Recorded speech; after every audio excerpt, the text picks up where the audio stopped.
कहानी धर्म के नाम पर तमाशा। एक गांव था शांतिपुर। लोग धार्मिक थे, भोले भाले और श्रद्धालु। इसी गांव में एक के बाद एक 3 संत आकर अपने अपने डेरे जमा लेते हैं। एक का नाम था बाबा सुख शांति, दूसरा बाबा दिव्य चेतन और तीसरा बाबा आनंद गिरी। तीनों ने गांव के अलग अलग कोनों में अपनी झोपड़ी बनाकर प्रचार शुरू कर दिया। सभी बाबा चमत्कार दिखाने के नाम पर भीड़ जमा करते थे। कोई ताबीज देता, कोई जल छिड़कता, कोई भभूति देता। लोग सोचते बाबा सच्चे हैं, चमत्कार दिखाते हैं। धीरे धीरे उनके पास चढ़ावे आने लगे, पैसे, कपड़े, मिठाइयाँ और यहाँ तक कि जमीनें भी।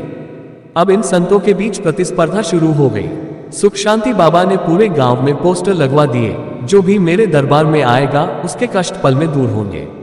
दूसरे ही दिन दिव्यचेतन बाबा ने जवाबी प्रचार कर दिया, मेरे पास भगवान के सीधे आदेश हैं, केवल मैं ही मोक्ष दे सकता हूँ। आनंद गिरी बाबा चुप नहीं बैठे। उन्होंने पूरे गांव में भंडारा कर डाला और सबको साड़ी और पैसे बांटे। गांव वाले भ्रमित होने लगे, किसके पास जाए। तीनों एक दूसरे की बुराई करने लगे। सुख शांति बाबा बोले, वो दिव्य चेतन शराबी था, आज संत बना फिरता है।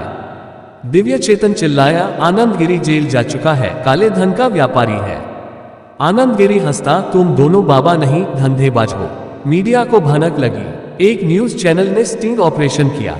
तीनों बाबा आपस में पैसे के बंटवारे को लेकर झगड़ते हुए कैमरे में कैद हो गए। बाबा सुख शांति बोले, तूने मेरा आधा चढ़ावा छिपा लिया है, मैं पुलिस बुलाऊंगा। दिव्य चेतन चीखा, तेरे शिष्य मेरे भक्तों को डरा धमका रहे हैं। आनंद गिरी बोला, अब कोर्ट में मिलेंगे। धर्म का भी धंधा नहीं बांट सकते क्या। पूरा गांव हैरान रह गया। जिनको वे भगवान का रूप मानते थे, वे तो केवल धन और प्रसिद्धि के भूखे निकले।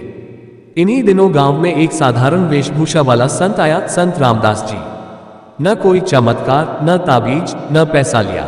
बस लोगों को सत्संग में बुलाते और शास्त्रों से बताते कि सच्चा संत कौन होता है। उन्होंने गीता अध्याय 15 श्लोक 1-4, अथर्ववेद कांड 4 अनुवाक 1 मंत्र 7 और यजुर्वेद अध्याय 40 मंत्र 10 दिखाकर बताया कि सच्चा संत वही होता है जो परमात्मा का संपूर्ण ज्ञान और जाने की विधि बताए।